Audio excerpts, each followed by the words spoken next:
Hello दोस्तों, कैसे हैं आप सब। देश की रक्षा करने के लिए इंडियन आर्मी हमेशा तैनात रहती है। ये इंडियन आर्म्ड फोर्सेस का अहम हिस्सा है। आर्म्ड फोर्सेस में Indian army, air force, Indian coast guard आते हैं। दुनिया में काम तो कई तरह की होती हैं, लेकिन अगर आपको अपने देश की सेवा करने का काम मिल जाए तो इससे बढ़कर और क्या हो सकता है। कमाए होंगे सेठों ने लाखों करोड़ों रुपए, लेकिन जो इज्जत हमारे देश के सैनिक कमाते हैं वो किसी के नसीब में नहीं है। भारत माँ के ये बच्चे, ये लाल सबसे खास होते हैं। आज ये फौज है तो हम और आप चैन से सो रहे हैं, क्योंकि कोई है बॉर्डर पर हमारी हिफाजत करने के लिए। लेकिन किसी सैनिक का सफर कितनी कठिनाइयों से घिरा रहता है, ये बहुत कम लोग ही जान पाते हैं। तो आइए दोस्तों, आज हम आपको अपने इस वीडियो में इंडियन आर्मी के बारे में A to Z इंफॉर्मेशन देते हैं। आपसे बस यही रिक्वेस्ट है कि आप इस वीडियो को अंत तक जरूर देखिएगा। क्या आपने कभी सोचा है आर्मी क्या है? आर्मी शब्द का फुल फॉर्म क्या है? आर्मी शब्द सुनते ही हम भारतीयों के अंदर एक अजीब सा आत्मविश्वास जग उठता है। इस शब्द को सुनते ही आपका सीना गर्व से चौड़ा हो उठता है। आर्मी का नाम सुनते ही अपने आप जोश आने लगता है और देशभक्ति की भावना जागृत हो उठती है।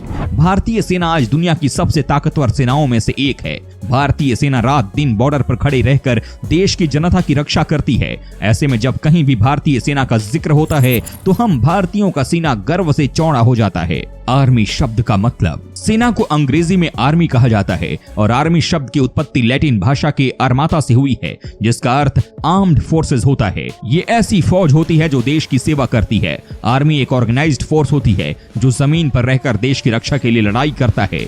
आर्मी का फुल फॉर्म होता है अलर्ट रेगुलर मोबिलिटी यंग, जिसका अर्थ है युवाओं की ऐसी फौज जो हर हरकत पर नजर रखते हैं। सपनों से भरी आर्मी की नौकरी कैसे मिलती है? दोस्तों, ये सबसे अहम सवाल है। जी हाँ, आज के दिन देश के युवा सबसे ज्यादा अपने देश के लिए कुछ करना चाहते हैं। जी हाँ, अपने समाज के लिए कुछ करना चाहते हैं। ऐसे में इम्पोर्टेंट है कि उनके पास हो पूरी जानकारी कि एक युवा कैसे देश का जवान बनता है। हजारों स्टूडेंट आर्मी की नौकरी पाने के सपने देखते हैं। क्या आर्मी का जॉब पाना इतना आसान है? इस सवाल पर हर किसी का भी जवाब ना में ही मिलेगा। इसकी वजह है प्रतियोगिता, क्योंकि 100 पदों के लिए लाखों लोग आवेदन करते हैं। ऐसे में आप अंदाजा लगा सकते हैं कि आर्मी में जॉब पाना इतना आसान नहीं है। हर साल इंडियन आर्मी रिक्वायरमेंट निकाले जाते हैं और रिक्त पदों के लिए उम्मीदवार नियुक्त किए जाते हैं। आपको आर्मी में नियुक्त होने के लिए परफेक्ट तैयारी करने की आवश्यकता होती है। और हाँ, परफेक्ट तैयारी के लिए परफेक्ट प्लानिंग की आवश्यकता भी होती है। इसके बाद स्टेप बाय स्टेप आगे बढ़ना है। जैसे आर्मी में जॉब पाने के लिए क्या क्या करना पड़ता है, कितनी पढ़ाई की आवश्यकता होती है, आयु सीमा कितनी होनी चाहिए और कौन सी परीक्षा देनी होती है, वगैरह वगैरह। आर्मी भर्ती के लिए कैसे तैयारी करें? दोस्तों, अब आता है सबसे इम्पोर्टेंट चीज, और वो है कि आर्मी में भर्ती के लिए किस तरह की तैयारी की जाए। जी हाँ, किसी भी जॉब को पाने के लिए पूरी प्लानिंग की जाती है, जैसे आवेदन से लेकर जॉब मिलने तक सारी प्लानिंग। आइए जानते हैं स्टेप बाय स्टेप। नंबर 1, आप आर्मी में जिस पद के लिए आवेदन करना चाहते हैं उसकी सारी इंफॉर्मेशन हासिल करें। जैसे उस पद को प्राप्त करने के लिए क्या योग्यता होनी चाहिए, कौन सी एग्जाम पास करने होते हैं, इसकी पूरी जानकारी होनी चाहिए। नंबर 2, आर्मी परीक्षा पैटर्न को समझें। परीक्षा कैसे होती है तथा परीक्षा के विषय की जानकारी हासिल करें। आर्मी परीक्षा के पुराने क्वेश्चन पेपर्स जमा करें और उसे बार बार सॉल्व करें। नंबर 3, यदि आपके जानने वालों में किसी ने आर्मी की परीक्षा पास की है तो उनसे मिलें और उनसे परीक्षा में पास होने के लिए कैसी तैयारी करें, क्वेश्चन का पैटर्न जानने की कोशिश करें। नंबर 4, जीके स्ट्रॉन्ग रखें, क्योंकि एयरफोर्स का एग्जाम हो या आर्मी का एग्जाम या IAS का एग्जाम हो, इन सभी एग्जाम्स में सबसे ज्यादा क्वेश्चन जीके से पूछा जाता है। नंबर 5, आप आर्मी में जो भी एग्जाम देने वाले हैं उसके सिलेबस की विषय की पढ़ाई करनी चाहिए, क्योंकि 50% क्वेश्चन इन्हीं सिलेबस से पूछा जाता है, तथा उसके साथ साथ इंग्लिश तथा मैथ की भी तैयारी करें। आर्मी में ज्वाइन कैसे करें? विश्व में सबसे अधिक सेना भर्ती के लिए भारतीय युवाओं में रुचि होती है और सभी भारतीय युवाओं की पहली पसंद होती है कि वो आर्मी में नौकरी करके देश की सेवा करें। अगर आप भारतीय सेना में भर्ती होना चाहते हैं तो जरूरी है कि भारतीय सेना के शारीरिक मापदंड को पूरा करते हों, क्योंकि भारतीय सेना में भर्ती होने के लिए उम्मीदवार को मानसिक रूप के साथ साथ शारीरिक रूप से भी स्वस्थ होना जरूरी होता है। अन्य नौकरियों की तुलना में भारतीय सेना की नौकरी में फिजिकल टेस्ट अधिक होता है। दोस्तों, आर्मी में ज्वाइनिंग के 3 तरीके होते हैं। जी हाँ, पहला, आपको फिजिकल टेस्ट देना होता है, फिर रिटन टेस्ट देना होता है और अंत में मेडिकल होता है। फिजिकल टेस्ट, इंडियन आर्मी में ज्वाइन करने के लिए आवेदन करने के बाद सबसे पहले उम्मीदवारों का फिजिकल टेस्ट लिया जाता है, जिसमें उम्मीदवारों को लंबी कूद, ऊंची कूद, दौड़, थ्रो आदि कई टेस्ट लिए जाते हैं और सभी टेस्ट के अलग अलग नंबर दिए जाते हैं। उम्मीदवार जिस टेस्ट में जैसा प्रदर्शन करता है उसे उसके उतने ही नंबर दिए जाते हैं। फिजिकल टेस्ट में उम्मीदवारों को 16 किलोमीटर की दौड़ 5 मिनट 41 सेकंड में पूरा करना होता है। मेडिकल टेस्ट, फिजिकल टेस्ट में पास हुए उम्मीदवार को अगले चरण में मेडिकल टेस्ट के लिए चुना जाता है। इस टेस्ट में उम्मीदवारों की आंख का टेस्ट मुख्य होता है और साथ ही ब्लड ग्रुप, कान, आवाज और अन्य कई टेस्ट किए जाते हैं। रिटन टेस्ट, ये भारतीय सेना में भर्ती होने का अंतिम चरण होता है। फिजिकल तथा मेडिकल टेस्ट से उत्तीर्ण हुए उम्मीदवारों की लिखित परीक्षा ली जाती है जो कि 100 मार्क्स का होता है तथा 1 घंटे का समय दिया जाता है। अंत में सभी परीक्षा में सफल होने वाले उम्मीदवारों की उनकी मेरिट बनाई जाती है। उसमें चयनित उम्मीदवारों को सेना में भर्ती मिलती है। भारतीय सेना की ड्यूटी एंड छुट्टियां, भारतीय सेना में जवानों को 60 दिन वार्षिक छुट्टी तथा 30 दिन कैजुअल लीव मिलती है और ये किसी भी डिपार्टमेंट में मिलने वाली छुट्टियों में सबसे अधिक है। परंतु भारतीय सेना के जवान भी अन्य डिपार्टमेंट के 8 घंटे की ड्यूटी के बजाय 24 घंटे ड्यूटी करते हैं तथा उनकी ड्यूटी का कोई भी निर्धारित समय नहीं होता है। इंडियन आर्मी सोल्जर की ड्यूटी दिन रात और 72 घंटे तक की भी हो सकती है।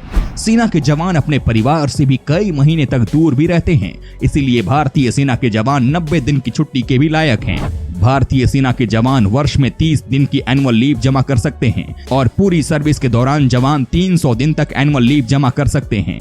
ये जमा की गई छुट्टी में से 90 दिन की छुट्टी तभी ली जा सकती है जब जवान के पास कैजुअल लीव के अलावा छुट्टी न बची हो तथा उस वर्ष में जवान ने कम से कम 6 महीने सर्विस कर ली हो। दोस्तों, ये बात जानना कि भारतीय सेना एक दिन में कितने घंटे काम करती है आसान नहीं है, क्योंकि कई बार हमारे सैनिकों को 22-22 घंटे भी काम करना पड़ता है। जी हाँ, कहा जाता है कि जब ये एक बार ड्यूटी पर निकलते हैं तो समय का कोई भरोसा नहीं होता है। वैसे ऑन एन एवरेज ये सैनिक एक दिन में कम से कम 10 से 12 घंटे जरूर मोर्चा संभालते हैं। दोस्तों, भारतीय सेना का अपना अलग अंदाज है, चाहे बात किसी सैन्य समारोह की हो या प्रशासनिक कामकाज की। सेना का अपना अलग प्रशासनिक अमला है। सेना के अस्पताल, स्कूल, इंजीनियरिंग या निर्माण विभाग और आवासीय परिसर भी हैं। सेना भर्ती और प्रतियोगी परीक्षाओं की तैयारी कर रहे युवाओं के लिए इस बारे में जानकारी होना बेहद आवश्यक है। इतना ही नहीं, सेना के 2 भाग सशस्त्र दल और सेवा दल के काम भी पूरी तरह अलग हैं। दरअसल कार्यकारी आधार पर सेना के 2 भाग होते हैं, एक सशस्त्र दल और दूसरा सेवा दल। सशस्त्र दल में उन जवानों को लिया जाता है जो खोजी अभियान में भाग लेते हैं, जबकि सशस्त्र दल के अलावा बाकी पूरी सेना को सेवा दल के अंतर्गत रखा जाता है। इनका मुख्य काम सेना को आवश्यक रसद यानी खाद्य सामग्री उपलब्ध करवाना और प्रशासनिक कामकाज करना है।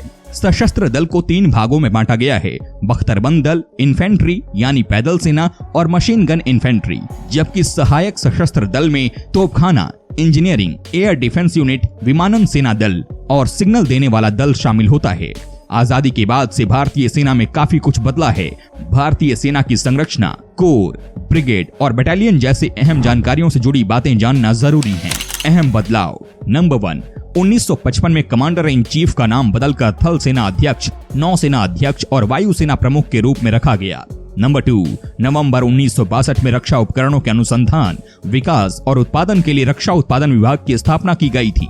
नंबर 3, नवंबर 1965 में रक्षा आवश्यकताओं के लिए रक्षा आपूर्ति विभाग बनाया गया था। नंबर 4, 1980 में रक्षा अनुसंधान और विकास विभाग बनाया गया था।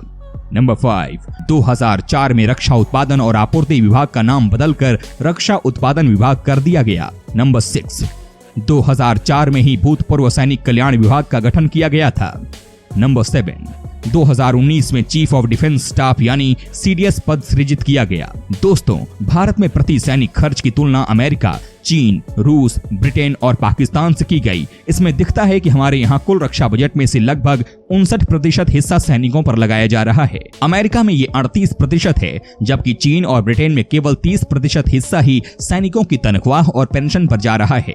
एक और अलग बात ये दिखती है कि सैनिकों पर खर्च के मामले में पाकिस्तान 40% के साथ दूसरे नंबर पर है। दोस्तों, भारतीय फौज दुनिया की सबसे बड़ी और बेमिसाल आर्मी है। हमारी सेना ने बहादुरी, बलिदान और शौर्य की अद्भुत मिसाल बनाई है। इतिहास सेना की गौरवशाली परंपराओं की दास्तानों से भरा पड़ा है। 14 जनवरी को armed forces forces veterans day के रूप में मनाया जाता है। भारत के पहले थल सेनाध्यक्ष फील्ड मार्शल के.एम. करियप्पा 14 जनवरी 1953 को रिटायर हुए थे।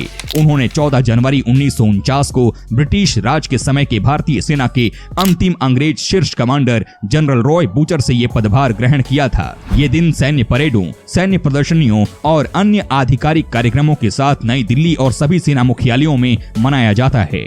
दोस्तों, पैरा कमांडो भारतीय सेना की पैराशूट रेजिमेंट की स्पेशल फोर्स की यूनिट है। पैरा कमांडो को स्पेशल ऑपरेशन, डायरेक्ट एक्शन, बंधक समस्या, आतंकवाद विरोधी अभियान, गैर परंपरागत हमले, विशेष टोही मुहिम, विदेश में आंतरिक सुरक्षा, विद्रोह को कुचलने, दुश्मन को तलाशने और तबाह करने जैसे सबसे मुश्किल काम आते हैं। पैरा कमांडो की तरह नौसेना के पास भी मार्कोस और एयरफोर्स के पास गरुड़ कमांडो होते हैं। ये स्पेशल फोर्स देश ही नहीं, विदेशों में भी कई बड़े ऑपरेशन को सफलतापूर्वक अंजाम दे चुकी हैं। गोरखा कमांडो, दोस्तों इनके बारे में तो आपने कई बार सुना ही होगा। जी हाँ, गोरखा राइफल्स भारतीय सेना का एक अहम हिस्सा है और ये एक गोरखा इन्फेंट्री रेजिमेंट है जिसमें नेपाली मूल के गोरखा सैनिक शामिल हैं। 1815 में ब्रिटिश सेना ने भारतीय सेना के एक हिस्से के तौर पर इसका गठन किया था और प्रथम जॉर्ज पंचम ने अपनी गोरखा राइफल्स के नाम से अपना लिया था। बाद में 1950 में एक गोरखा राइफल्स के नाम से ये भारतीय सेना का अहम अंग बन गया। दोस्तों, उम्मीद करता हूं कि आपको हमारा ये एपिसोड पसंद आया होगा। साथ ही अगर आपको इस वीडियो पर कोई राय देनी है तो आप हमें कमेंट कर सकती हैं। हमें आपके कमेंट का रहता है इंतजार। और हाँ, अगर आप हमारे चैनल पर नए हैं तो प्लीज चैनल को सब्सक्राइब जरूर कर दीजिएगा, क्योंकि हम आपके लिए रोज इस तरह के वीडियो बनाते रहते हैं। दोस्तों, अपना ख्याल रखिएगा। मिलेंगे अगले एपिसोड में, तब तक के लिए take care and bye bye.